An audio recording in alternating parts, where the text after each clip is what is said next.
My name is Susan Welton, Oracle Marketing Manager at Proficient, and I'm excited to be moderating today's webinar, Strategic Modeling Live, Defined, Discussed, and Demonstrated. Time permitting, we'll have a Q&A session at the end of the event, so please type your questions into the chat box located in the lower right-hand corner of your screen, and feel free to do that at any time throughout today's webinar. Two questions often come up with our online events. Can I get a copy of the slides and a link to the recording? The answer to both questions is yes. We will email you with information on how to access both the slides and the recording following today's event. Without further delay, I'd like to introduce today's speakers. Shankar Vishwanathan, EPM Product Management at Oracle, and Don Ford, Director Oracle EPM at Proficient.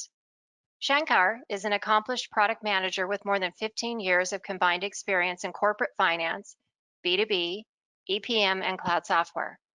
Shankar has a strong customer-focused product strategy and management experience in finance, sales, and operational planning. He led the successful launch of Planning and Budgeting Cloud Service and has been the backbone of Oracle's success in the planning domain within Oracle EPM Cloud, the one true EPM SaaS platform built for autonomous unification of business processes. Don is a director in Proficient's Enterprise Performance Management practice. He is an accomplished Hyperion applications consultant with more than 18 years of experience in information technology consulting. He has extensive experience with business process analysis, business process reengineering, and project program management. He has led or participated in multiple full lifecycle implementations and upgrades. The agenda for today will start out with a little discussion about Proficient. Then we'll touch upon Oracle EPM Cloud, the practice, and then we're going to talk a little bit and take you into the demo of strategic modeling, defined, discussed, and demonstrated. There'll be a Q&A aspect of today's event. So again, remember to go ahead and ask your questions at any point in time in the chat window, and then we're going to follow up with next steps. Proficient is a global digital consultancy transforming how the world's biggest brands connect with customers and grow their business. As you can see on our map here that we have a number of locations across North America. It's a broad network as well as offshore facilities in Mexico, India, China, and a domestic delivery center in Lafayette, Louisiana. Speaking about Proficient and just kind of our fast facts at a glance, you can see that we have a 90% repeat business rate. That's one of the facts that I always like to share because I think it really speaks as a testament to our commitment to customer success. We have formed a number of strategic partnerships with each of the major technology vendors and are pleased to have been selected to have achieved Cloud Select status as an Oracle Platinum partner. At this point in time, I'd like to go ahead and hand it over to Don now to speak to our Oracle practice. Don, take it away. Thank you, Susan. So thanks everyone for attending. Again, my name is Don Ford, Director in our Oracle Enterprise Performance Management practice. And here at Proficient, we have a very diverse Oracle practice. The four main pillars, as you can see here, are really ERP, supply chain, EPM, which we're going to spend the balance of our time this afternoon discussing, and analytics. And training really kind of undergirds all of the above, where we run classes monthly out of our Houston, Texas training facility. The majority of our practice is made up of highly experienced consultants, averaging on average, I would say north of 18 plus years of experience, and we've done over 3,000 deployments across healthcare, manufacturing, oil and gas, financial service, and automotive. Doing a slightly deeper dive into our EPM practice, it was started in 2002. Again, very similar to our Oracle practice, a very, very senior management team. I myself have been at Proficient north of almost 13 years now. We really focus, as you can imagine, in a lot of areas around the enterprise performance management product set. So that could be everything from doing finance process optimizations, where we kind of do a deep dive on process and help align that to Oracle Cloud functionality, to budgeting and forecasting, financial close, reporting, and of course, account reconciliation. So that is just a kind of a quick snippet of, who we are as proficient from an Oracle practice standpoint, and of course, a little bit on our EPM practice. So with that being said, next, I'd like to kind of turn it over to Shankar, and he'll talk a little bit about exactly what strategic modeling is. Shankar? Great, Don. Thank you. So strategic modeling has traditionally been used as a long-term planning solution. We have over 600 customers in on-prem, and it's launched into the cloud a couple of years back, and it's been a very good success rate in the cloud also. So as you see in this diagram here, you have long-range planning consisting of many of the corporate initiatives, M&A activities, and treasury initiatives. All those typically put into long-range planning, and that's very balance sheet focused. And although there's a lot of capabilities you can use inside of the income statement, but a lot of the trickery comes in the balance sheet planning, which there are not too many solutions out there which actually do that. Most people who we have observed doing balance sheet planning are if they're not using strategic modeling, are using Excel. So it's typically a solution which is unique in the market, and it ties back closely to the bottom-up planning process so that you can actually push your targets after your long-range plans into the bottom-up so that you can go ahead and do your financial, workforce, CapEx, or projects, or any other operational planning you want to do bottom-up. That's your typical use case. One of the benefits of the tool sets or solution we have in strategic modeling is that it takes into account the uncertainty and risk, which are typically long-term oriented, because the tool is primarily built for handling those kind of situations where you have a lot of scenarios which you need to create, a lot of scenario blending you want to do, and you want to also be able to take care of the uncertainty and risk which come in with typically with long-range plans. Now, if you want to move ahead, Don, with the next step here in the slide. So what we are seeing right now with COVID-19 is that a lot of those long-range situations, which is the uncertainty and risk areas, are now being seen in the short-term cycle. So in a crisis modeling, you typically can't depend on your actuals. You can't depend on your year-over-year comparisons. So pretty much you're depending on scenario modeling for most of your planning needs for the upcoming months. And that's where one of the additional benefits of strategic modeling is its focus on balance sheet and cash flow as additional benefits. So John, if you want to move ahead with the next step here in the process. So if you see the focus areas are consistent, whether you're doing long-range planning or you're doing crisis modeling in the short term, the focus areas are liquidity, capital structure mix, how you want to mitigate your risk, and you want to make sure at every step of the way you are factoring in how you want to handle that uncertainty. And that typically comes from that scenario modeling capability. So the solution, as Don would illustrate here, you would have models being created for every business unit or every project or every product. Whatever your model scenario is, that becomes your model. And then you can create a model with a number of scenarios which you need. And then you can feed that into your planning at the entity level so that you can actually fit it into a specific business unit, or you can blend it into a scenario which can then flow through into planning at the corporate level. So that's really the gist of scenario modeling. But typically, it's, as I said, to reiterate, it's used in a long-range planning, but in this crisis mode we are in, it has very good, strong use cases to use in the short-term cycle. And that's pretty much what I wanted to talk on this slide. So let's move ahead with and that's one of the prime reasons why we are coming up with this offer which came out last week, is about the COVID-19 offer from EPM Cloud. We are offering, this is primarily focused on PBCS customers. I kind of boil it down to a few bullet points on what the offer entails.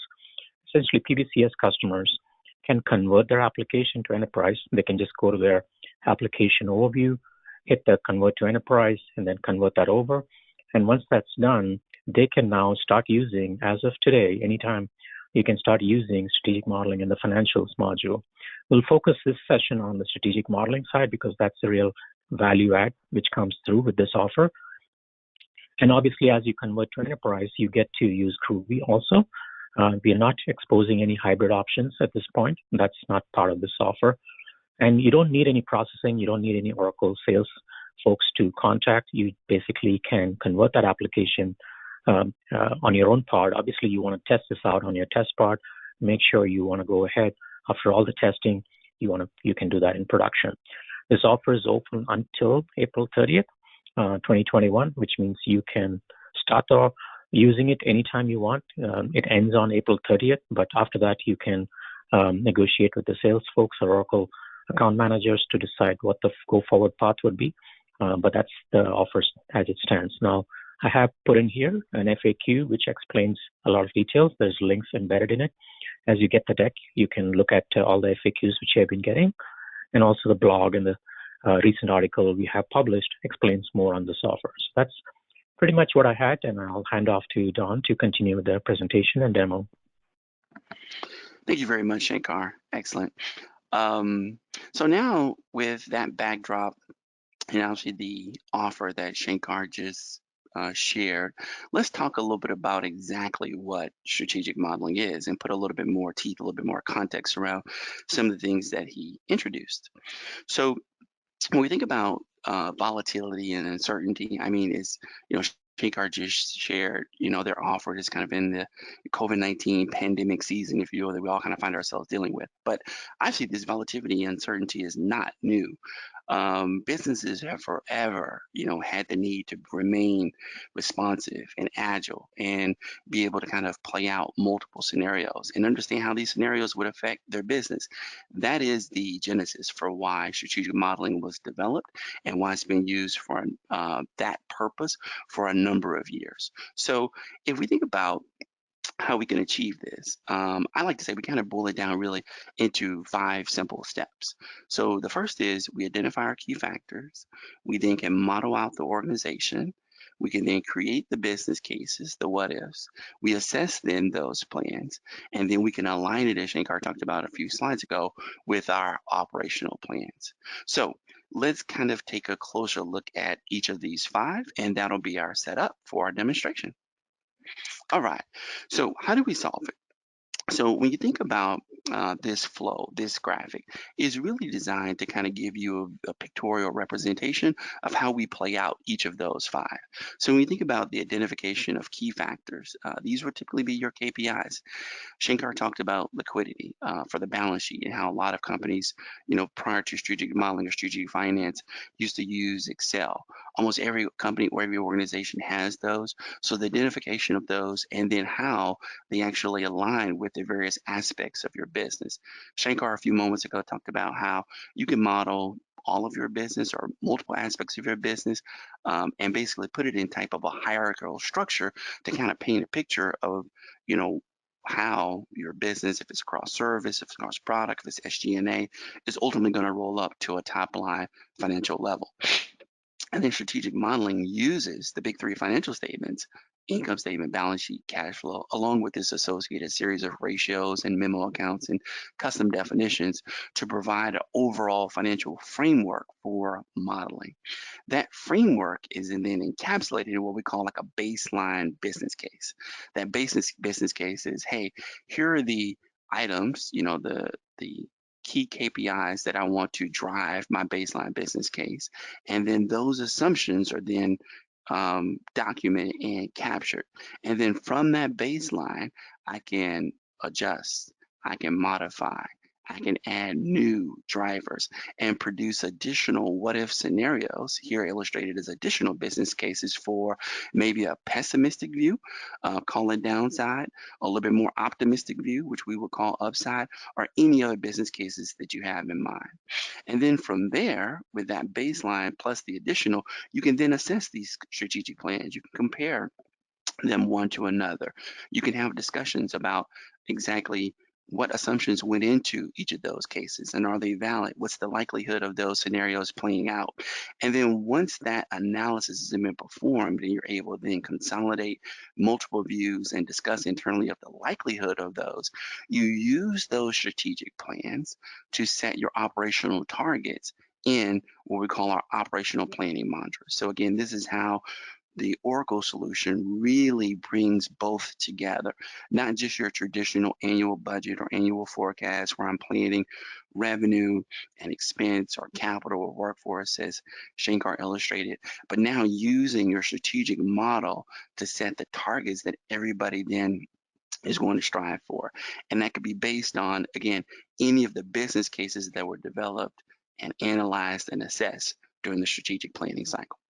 And then once those operational plans are developed, you can then, of course, do variance analysis and then financial reporting. And then this is how the cycle really kind of repeats upon itself, right? Where financial reporting then feeds back into your baseline business case, and then the cycle can be revitalized or rehashed, or additional inputs can be aligned. As Shankar just mentioned a few moments ago, certainly in terms of where we are right now, you don't have to think about this product being 4, 5, 6 years out as we thought about traditionally. This can be done right now. This could be done in much shorter cycles to give you that quick turnaround, that quick analysis in terms of what may be possible or what may affect your business, and then quickly allow you to realign the whole organization to the new realities you may be faced with. So that's just a quick setup in terms of exactly how do we look at, or how do we act on doing strategic modeling. And now we're going to put the actual application, this is the live portion of our demo, to that overall process flow. So I am going to bring over a new window. And this is Proficient's planning and budgeting environment. And as you can see, for people who are obviously familiar with planning in the cloud, this certainly is a very familiar screen to you. As you can see here, I have financials, I have projects. So this is, of course, kind of my operational view, if you will, where I'm going to be working on an annual budget, I'm going to be working on a forecast, and I have these cards, these business processes, where I can model out various aspects of my income statement, my balance sheet, and even my cash flow. However, if I dig a little bit deeper in the financials realm and I go into revenue, we'll just take a quick look at a very common area in terms of like sales US. So I have a given entity. Obviously, this is kind of my revenue projection. I can see a number of different things in terms of my revenue broken down by year, by category. But then this is certainly the operational side. What we're going to focus on is now, how do I link that to my quote unquote strategic plans? So now I'm going to click on my strategic modeling icon, and we're going to talk a little bit about the quote unquote alignment between the operational side and the strategic side.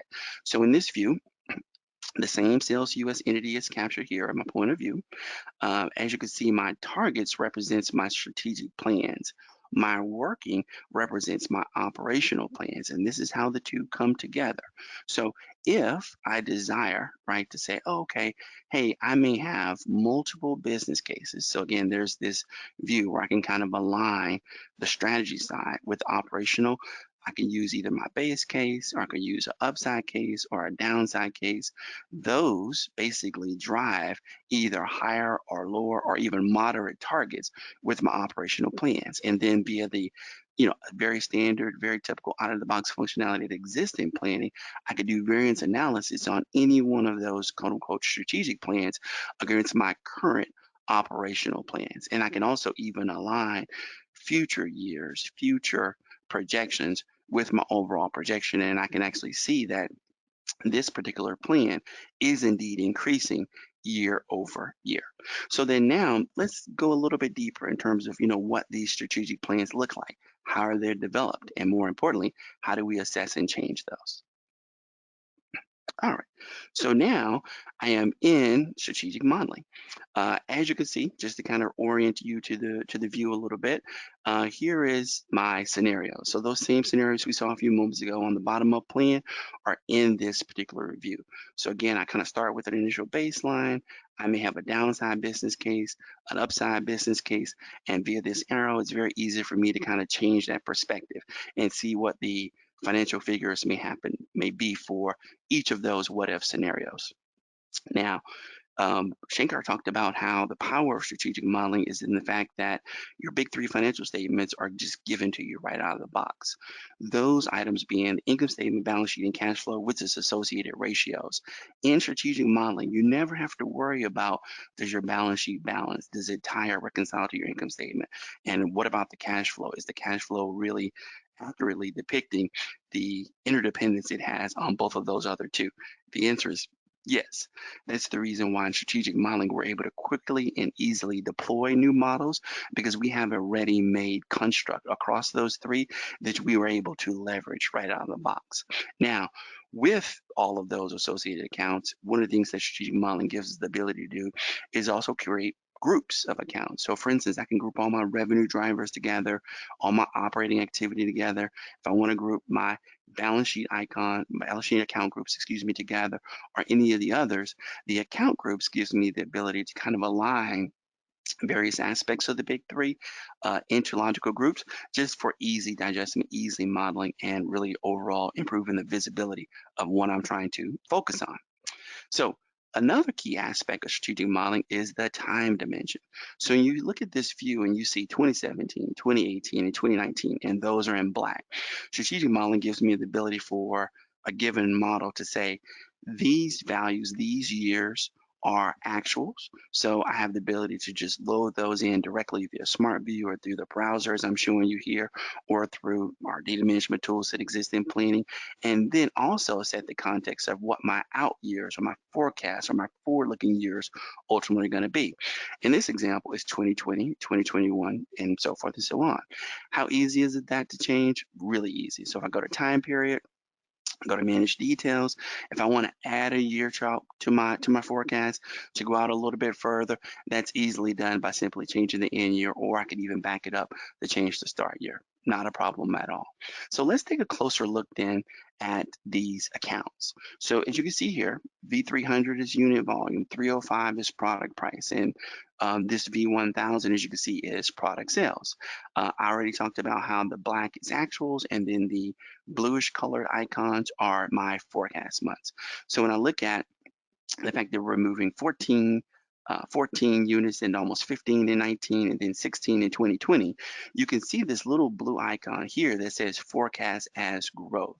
So again, this is the power of strategic modeling, being able for me to associate a given methodology to any of the accounts that are in my income statement or my balance sheet or my cash flow. And the way I can actually determine what method to use is what we call account forecast. So if I open up account forecast, you'll see that the type of definition is standard. You can see it's forecast as unit volume, and then I can basically associate a method, which of course is either a growth rate, or it could be as an actual value, or any other value that I desire. If I were to go down one level and look at product price, you can see that's forecasted in US dollars. So you can see the method now has changed to actual value. So again, lots of flexibility in strategic modeling to actually come up with, either mathematically or based on some percentage, what value you want to forecast in the future. From a product sales standpoint, notice here, the forecast is a little bit different. It says forecast as a free form. So let's take a look at what that means. In this case, strategic modeling gives us the ability to forecast either in standard, as you saw for the other two, or in free form. Free form is basically means it's a formula. You can use, any of the arithmetic operators to multiply two numbers together, which we've done in this case, which is the unit volume times the product price, or we could use the existing account structure to divide accounts, or string together multiple arithmetic operators to produce a forecasted outcome. So lots of power in the ability to forecast a number of different ways in strategic modeling. Also, for those of you who may be familiar with Space and Excel functions, it does have the ability to also do functions against said accounts. So when you think about the ability to do free form, where you can use arithmetic or functions, lots of power there in the ability to forecast a number of different ways. So let's take a look at another key feature of strategic modeling, and that would indeed be what we call the audit trail. So audit trail, because of the integrated nature of your big three financial statements, it provides you a way or an ability to kind of drill back and understand how certain numbers were derived. That's always kind of a key part, in terms of Excel. You can almost equate it to, tracing formulas. So in this case, you can see in my upside business case, right, my 2020 value was actually based on of $617 was based on my unit volume and my product price. Oh, great. And it shows me what those values are. And of course, you can see those values here. But then even if I wanted to go back a level. It does have the ability to kind of do breadcrumbs, if you're familiar with that concept, and kind of continue to traverse back however many layers you have based on the audit or the deep dive that you're doing to be able to explain and understood how a forecasted value was derived. So in this case, it drilled all the way back to my unit volume, and I can see, oh yeah, it was 8.5%, right? Noted here, of my 2019 volume. That's how it came up with your 2020 volume. So that audit trail capability, again, is very powerful in being able to understand and figure out how a particular forecasted value was derived. Okay? All right. Another key aspect outside of forecast and audit trail is what we call simulations. So simulations is a aspect of strategic modeling that actually had its roots, if you will, in the legacy strategic finance product. So what we're able to do with simulations is quite interesting in the sense that we're able to basically understand how likely a given financial outcome may or may not be. So how do we do that? Well, we do that by, and I will change my business case here just real quick. We do that, pardon me, by taking a look at a given financial value. So in this case, it's product sales. And you can see here that, it's 592 million in 2020. As you can see here, the best case, right, in terms of, hey, this is your base business case, you only have a 44% chance of achieving that 592 based on the assumptions you have around unit and product price. So what we're able to do is we're able to come to my assumptions of 4%. And let's say we set an assumption. So we set an assumption of 4%. So we'll come back to our product sales. Yep. And that's our forecast. And we'll basically have the ability to take a look at our forecasted growth. There we go. And I will basically use this to basically run a simulation. There we go. Let's see, it should be allowing me to.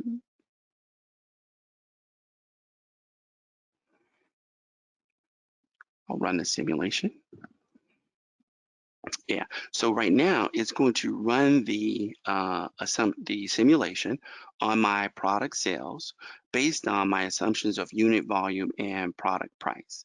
And basically, based on those values, those assumptions for my unit volume and my product price, it's saying that, hey, you have a pretty definite, almost 100% chance of hitting that outcome.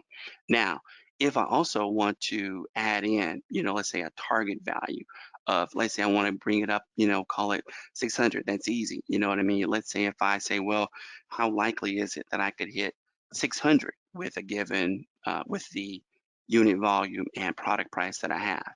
So I can hit the check button there. So now I've set another target, another opportunity for the simulation to take the data points that I've given it around volume and product price and basically run the Monte Carlo simulation, which again throws the randomness of my unit volume and my product price into an algorithm to project how likely it is that I could achieve 600 million. So in that case, I will rerun my simulation. And now the simulation is complete. And as you can see here, from a product sales standpoint, let's say the simulation should give me a likelihood. Let's see if I give it a chance to rerun here again.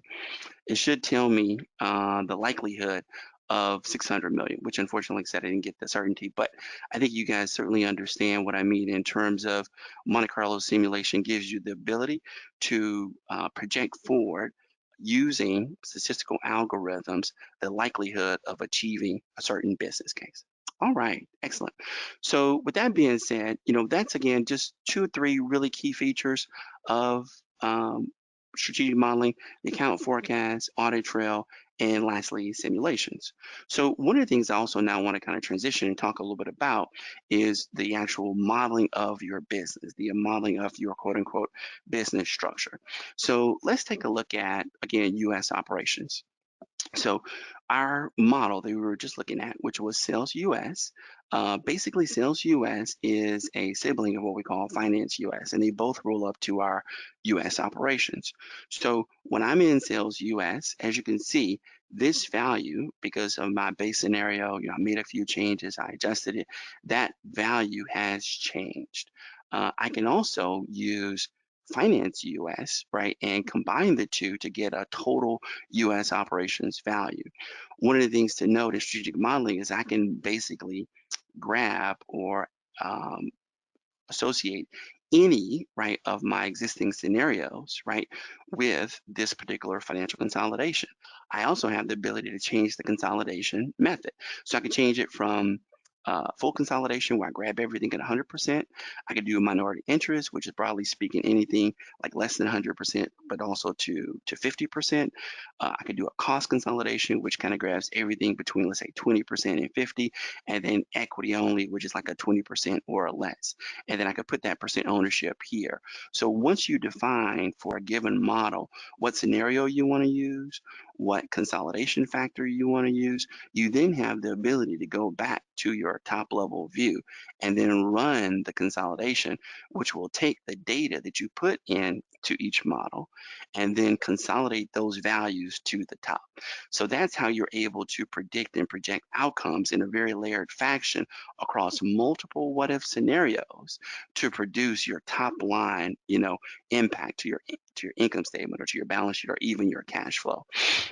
Another key feature of the model consolidations are you're able to even exclude certain hierarchies, if you will, from the parent business case. So let's say in a given example, I wanted to exclude from my my US operations consolidation, finance US. So I just want to roll up just my US entities. Not a problem. I exclude it there, and then I rerun the consolidation, and now the values that are being US operations are essentially the US sales values only. And then this visual indicator on the status gives me a quick check and lets me know the validity, if you will, of that particular consolidation. All right, excellent. So let's do one other thing. Let's go back to our Sales US model, and let's take a look at these scenarios. Let's take a look at these business cases. So in this case, I have a pandemic business case, but let's say I just kind of throw that away and we'll redo it just to kind of show you guys kind of the power of how quickly and easily you can create new scenarios on the fly, associate those with your models, and then use those as a part of your consolidation process. So here in the scenario manager, as you can see, I have a number of business cases. And let's say as an example for a quote unquote pandemic scenario, I ultimately want to base that pandemic scenario on my downside scenario, basically saying that pandemic is going to be a slightly less or a slightly more pessimistic view of my downside business case. So in this case, I'll hit the plus icon here to add a new scenario. I'll then go in, and as you can see, my downside business case was actually copied over. I'll change that to pandemic. I'll take off the copy just to kind of let me know. And then in terms of the word conspiracy, which is a little tough to swallow, maybe I'll say this is just a projection, right, of recessionary and competitive pressures, and I'll take off the word copy there. So then now I've created, kind of given it a name, and I've given it a description. One of the things that you can do, again, this is another part of the power of strategic modeling, especially when you compare it to what you would typically do in Excel, is I can say, okay, this business scenario is going to be based on another scenario, which we already identified as downside. So instead of having a standalone, I'm going to say I want to inherit those values, inherit those accounts from another business scenario. And I can tell it, hey, I want you to inherit that from my downside business case. So I can pick the downside business case here, and I can pick done. So then now the pandemic case is using the downside business case as its initial baseline for our financial projections, our what if. And then now the last step is to associate the models, again, across your 3 financial statements, income statement, balance sheet, and cash flow that you want to associate with your new model. How do I do that? Quite easily. So I hit the add button, and as you can see now, I have the full list, right, of those 3 financial statements here in my filter. But as you can imagine, right, we've kind of been talking through unit volume, product price, product sales. So let's just say for the sake of argument, I go and grab those. So I grab unit, and I'll just add that over, and then I'm going to change this to product price, and I'll grab that, and I'll grab the one more item, which is my product sales. So now I've associated with my pandemic case whatever 3 drivers I want to associate, basically inheriting the rest of those financials, if you will, from my base business case, which was downside. So then now with that being completed, I can hit the create button, and now my pandemic business case is created. Now that means here under scenario, I can go to my pandemic business case, hit launch, right, to show me that view. And then now I can be slightly more aggressive or slightly more pessimistic is probably the best word with my sales, right? So let's say I shrink my sales. I can also be I could be a little bit more pessimistic with the product price. I say, hey, we may have to do some additional discounting, right? We're probably not going to achieve, 30 to 39 as you see here. So I may keep it quote unquote flat for a number of years. Then with those changes modeled out in my new scenario, I can hit the save icon, right? And I can then hit calculate for the current scenario.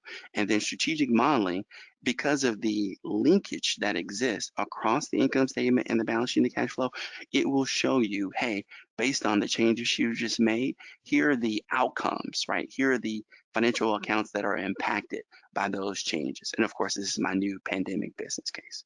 Excellent. So very easy to model or take any of your existing scenarios. It's very easy to remove a scenario from a model, create new ones, and then use the power of inheritance to link the financial accounts from another business case to rapidly change just those drivers you want to focus in on, and then model those successfully in your new business case.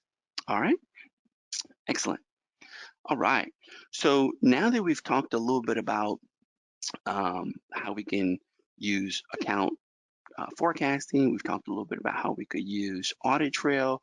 We've talked a little bit about the simulation process and how that could be used to kind of predict based on kind of a randomness of samples. We've talked about how we can consolidate. We've also even talked about how we can create new business scenarios and associate that with a given model. The next thing I kind of want to show you is that everything that we've done up until this point has been in strategic modeling in the quote unquote web browser. But I know that finance people, accounting people, they love Excel. So the inevitable question is, hey, can I do this in Excel as well? Absolutely. So let's take a look at the Excel version of strategic modeling, and we'll go through some examples to kind of show you what's possible even in Excel as well. So this is a view of strategic modeling in Excel. So for all of those individuals on the webinar who have familiarity with SmartView, this will probably be old hat for you. But for those who may not, strategic modeling has a specific plugin for SmartView, which opens up all of that functionality we just did in the browser in this Excel motif, if you will. So things like the account forecast, audit trail, simulations, all that's possible in Excel. In this example, I've actually opened up another model, and this is actually the Insight. So we were under US where we saw sales US and finance US. Under Vision Consolidated, I'm actually in another aspect of our business called Insight. Insight moves, products, notebooks, netbooks, computer, tablets, etc. And I want to use strategic modeling and say, okay, hey, for my return on invested capital for a given notebook, I can see that we're sitting at about 22.9, right? And I want to use another powerful feature in strategic modeling called Goal Seek to say, okay, hey, what would I need to do to be able to increase my return on return on invested capital for a given product, and understand what would I have to do to achieve that? So I'll hit the Goal Seek icon. And in GoalSeek, there is my return on invested capital for 2021. You pick that up.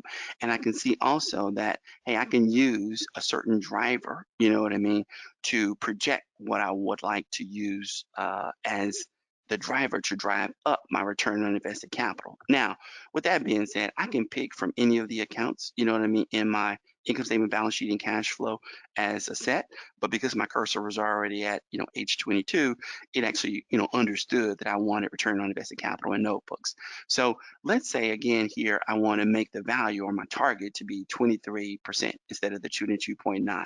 Not a big lift, a minor lift, but again, just to, kind of project the power of GoalSeek. Or we could even make it a little bit more aggressive in terms of, hey, what would it take to achieve a 24% return on invested capital by adjusting my unit sold? If I hit the seek button, what strategic modeling is able to do is now take those inputs, take those values, right, and project out what my unit sold need to be for the time horizon associated with this model. Now, one of the things we haven't talked about is that when I showed you under Sales US, that was almost on a yearly context.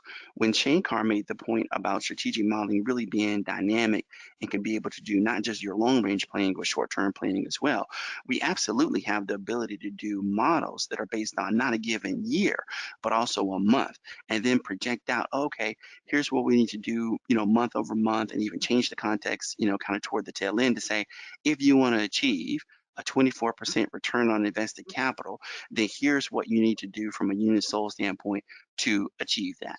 So again, GoalSeek is a product built directly into strategic modeling, which leverages again the integrated nature of your income statement, balance sheet, and cash flow to help you achieve and predict what type of outcomes are possible, or set goals in this case, what may be possible, and what drivers, what levers you need to flick to change to achieve those. Okay, excellent. Yep, no problem. We just did it as a simulation. So then the next example that I would like to show you, again, is something that's very common, you know what I mean, in terms of earnings per share analysis. And that is done or achieved really through the funding mechanism capability, again, contained there in the strategic modeling product. So consider this scenario for a second. So again, going back to our vision consolidated model, we have, as you can imagine, a EPS or earnings per share projection that FP&A does year over year. As you can see, we also have gotten guidance from the analysts that say, hey, here's what we're predicting or your organization to do. But in this case, as you can see, management's expectations versus the analyst explanations is forecasting a slight deficit, right? We're trailing a little bit behind what they're expecting us to do. So how can we move some of our capital around? How can we change some of our funding assumptions to change or give us a better projection on earnings per share? So real simple example, one of the things that strategic modeling, again, allows you to do without me having to write a whole lot of series of complicated formulas, literally leveraging the product capabilities, is to say, okay, for standard funding, if I come down to common shares issued, which is, in the equity section, right? Let's say I say, hey, I plan to, with my cash surplus, instead of paying down short-term debt, let's say if I kind of instituted a buyback of shares program, and I made that kind of the first way that I actually want to apply any cash surplus that we have. Right.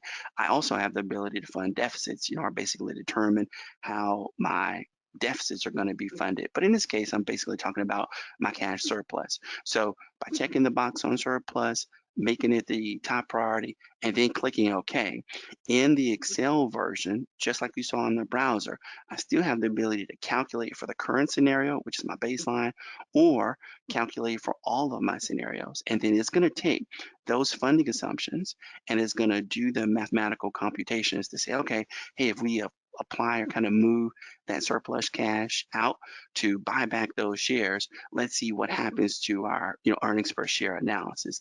Now, as a result of moving or changing how we basically apply our surplus cash, as you can see, it has a direct impact on the accounts already a part of my model. And then I can easily now project that we're a little bit more favorable light instead of trending behind the analyst consensus. We're now trending slightly ahead. And we could still use the balance sheet and account view to adjust other drivers to keep us in line with the analyst expectations. So again, just another way to illustrate just the numerous functionality that exists in strategic modeling to model any number of financial outcomes across the big three financial statements.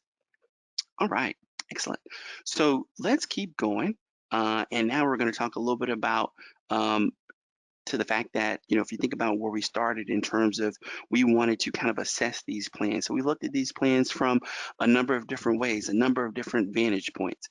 We've created new scenarios, we've adjusted drivers, we've adjusted and flexed a number of different aspects in terms of the key drivers that may drive revenue. We could do the same thing on the balance sheet in terms of maybe a liquidity if we wanted to be a little bit more aggressive and pay down debt. Also on the balance sheet, we had the idea that we want to, take out some reserve, you know what I mean, and actually model long-term debt on the balance sheet. That's absolutely possible. But now that that has been completed, now we actually want to go back into strategic modeling and again, kind of think about where we started, which is kind of our base planning scenario. Right. And then now, based on that bottom up plan, we're now going to link, if you will, this is how we're coming full circle. We're going to link those strategic plans to our operational planning capability. How do we do that? Again, we now have the ability based on any of those scenarios that we've set forth, whether they're our base scenario or upside or our downside, we can then align those targets with our operational plan. And then those targets, if you remember in terms of our PowerPoint that we were discussing a few minutes ago, now has the ability to be the driver for operational planning, which allows a lot of our planners to then go back in and make their requisite adjustments to revenue or OPEX or any of the other values that are driving the operational plans. Because the beauty of what strategic modeling offers is the ability to keep those two tightly aligned without having to write a lot of complicated Excel workbooks, without having to constantly manage or be concerned with Excel errors or link errors. It's all built into the product. Another key point that I wanted to make and kind of illustrate to all of you is that now that I'm actually in planning, I have the ability to move those strategic plans out of strategic modeling and use the planning, I would say, visual aids, dashboards, financial reports to even model on the plans that I've developed. So how would I do that? Really good question. So I would actually, there's a mechanism in here for data exchange. So, and I'll use this as just kind of a very quick example, just to kind of show you again, the power of data integration, the ability to move data, even within planning, but from the strategic modeling side into the operational planning side is really, really easy, really, really sophisticated. So obviously I'll just do a quick search for base. And as you can see here for my targets for sales US, this is basically me setting up an integration to move data from sales US from the strategic side to the operational side. Once I actually kind of establish, that mechanism for moving those, planning offers right out of the box the ability to schedule. So I could put it on a schedule so that push from my strategic plans to my operational plans is constantly being updated on operational time. This might be very helpful during forecasts, might be very helpful during annual planning cycles. And then once I have that, then I can also create dashboards in the strategic modeling view or in my revenue view to basically understand the impact and compare side by side my various strategic models. So in this case, you can see very simply, right? Hey, my strategic plan analysis for upside versus my base versus my downside versus my pandemic can be easily illustrated. Even if I want to do variance analysis, say, okay, hey, how does my base compare with my downside, right? What's the variance between the two? How does my base compare with my upside? What's the variance between the two? And I can add more and more scenarios to give both the operational planners and the people in FP&A who are doing the strategic plans that constant feedback, closing that loop on, again, what's possible from an analysis and reporting standpoint. And then lastly, from a dashboard standpoint, Obviously, I think, people may be also familiar with infolets like quick KPIs, quick snapshots. We can do it in those dashboards that you saw there a few moments ago.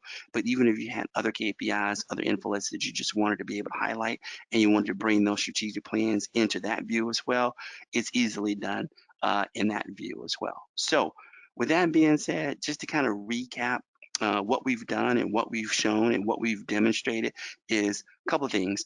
A, strategic modeling, again, is a purpose-built application to help you get a handle on your strategic plans. And the beauty of it is it allows you to link your strategic plans with your operational plans. It allows you to create multiple what-if scenarios. It allows you to adjust operational levers across the income statement, balance sheet, and cash flow to project out multiple scenarios. It allows you to quickly consolidate and specify the method for those consolidations. Everything you need to basically do short and long-term planning, and you could do it quickly and with confidence.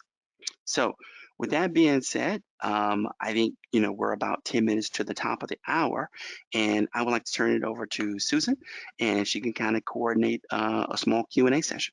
Susan? Thank you, Don. As a reminder, we are going to start the Q&A session of today's event. So you should see a question and chat tab in the lower sort of right-hand corner of your screen. So this is where you go ahead and ask your questions.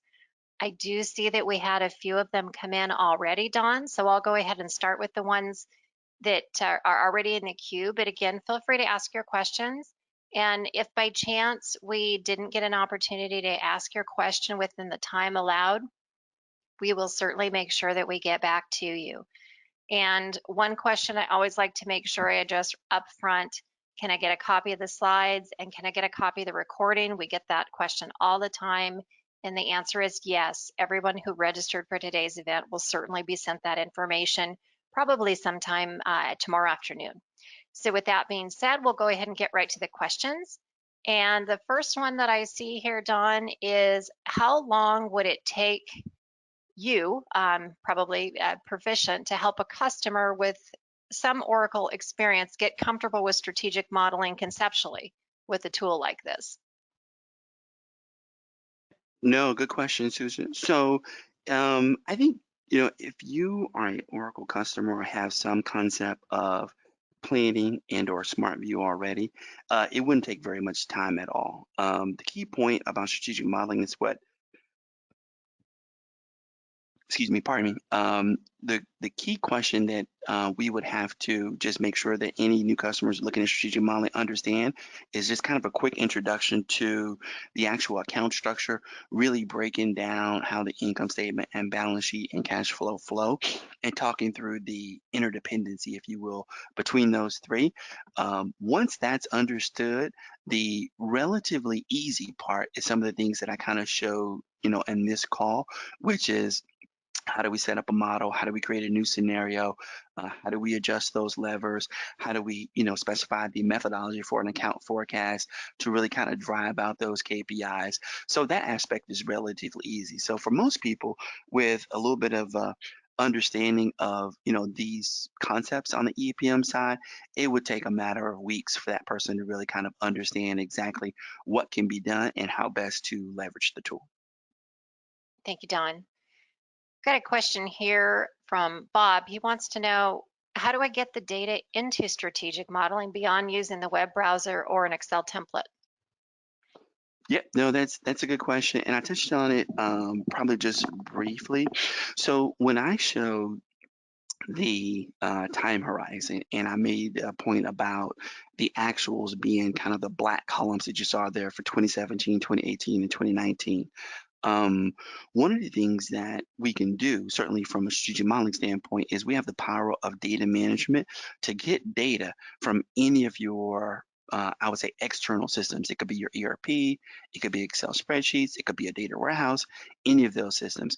We then move that data via data management into basically a cube in planning.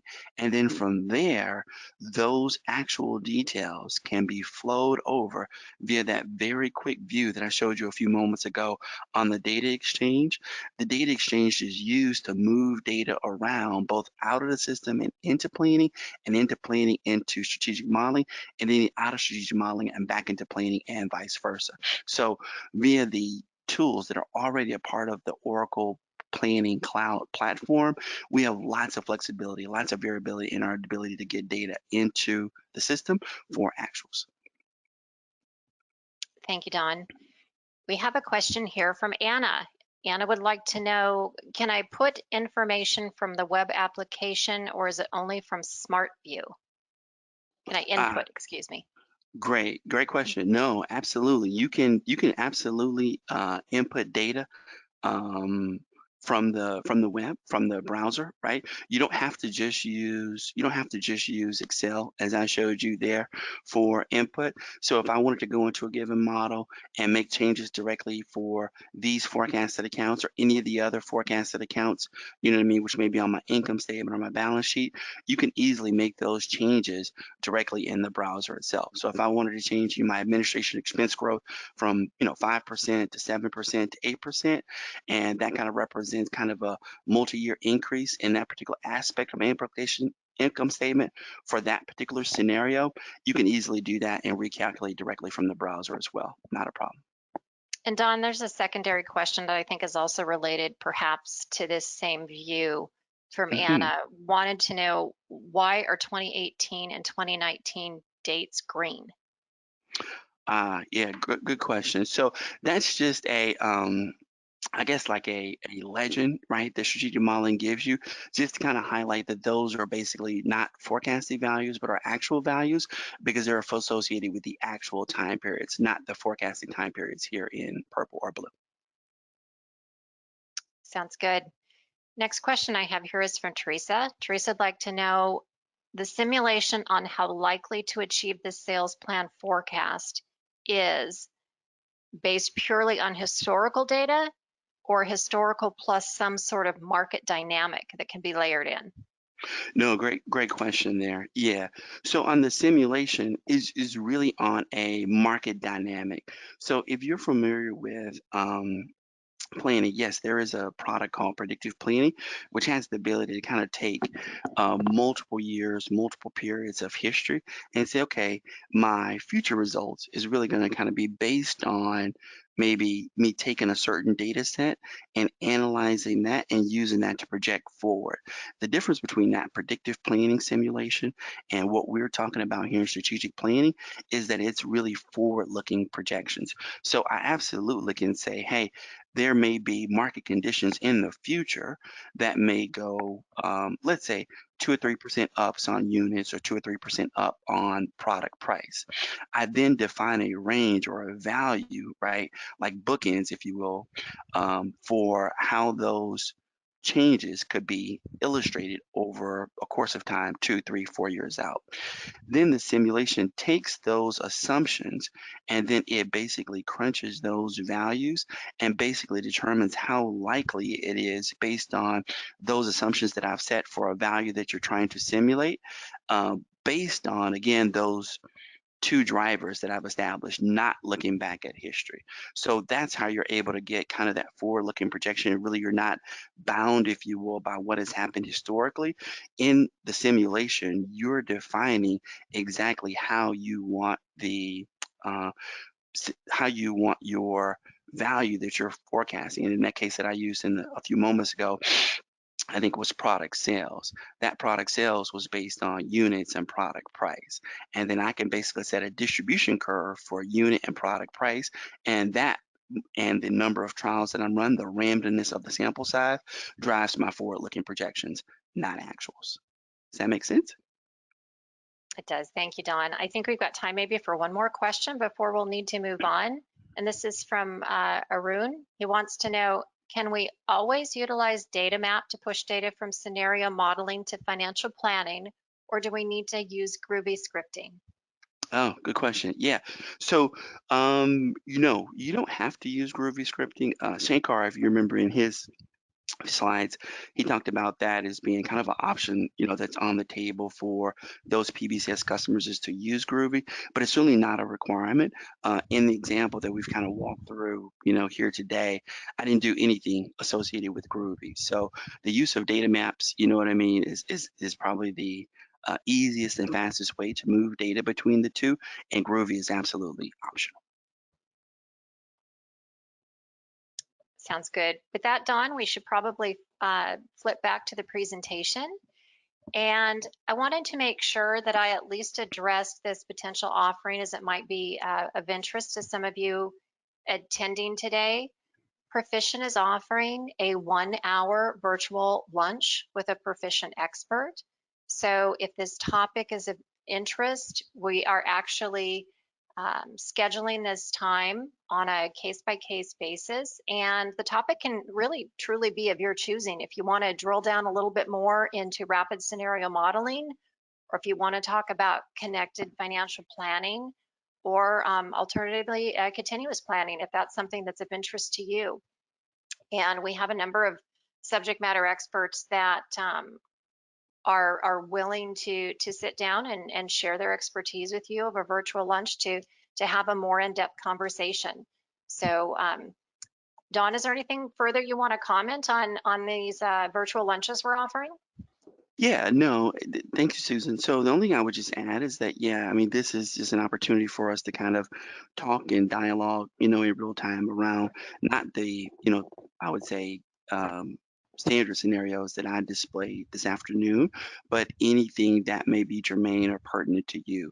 And like Susan mentioned, the beauty of it is, we can easily kind of tailor our approach, tailor our discussions, share some of the experience we've had from our other customers in terms of some of the unique ways that they're leveraging planning and strategic modeling to really kind of drive the tight connection that we've talked about here this afternoon. Thank you, Dawn. So with that being said, if anyone on today's call is interested in that 1-hour lunch and learn discussion with one of our experts, please just send me a note in the chat window there, and I'll make sure that we get back to you about that. And as we're closing today's webinar, I just want to thank our speakers today. Thank you so much, Dawn, for taking us through the demo. That was terrific. And of course, thank you so much, Shankar from Oracle, for attending today's event and sharing some of the great things that Oracle is doing in this direction. So we hope to see you online. Follow us through our blog. We have some terrific blog posts that our subject matter experts are putting out there. And if all goes well and Open World happens in September, we certainly will be exhibiting. So we'd love to meet you in person if that's an option. So with that, I'm going to close today's event, and we hope to see you online in the future. Thank you.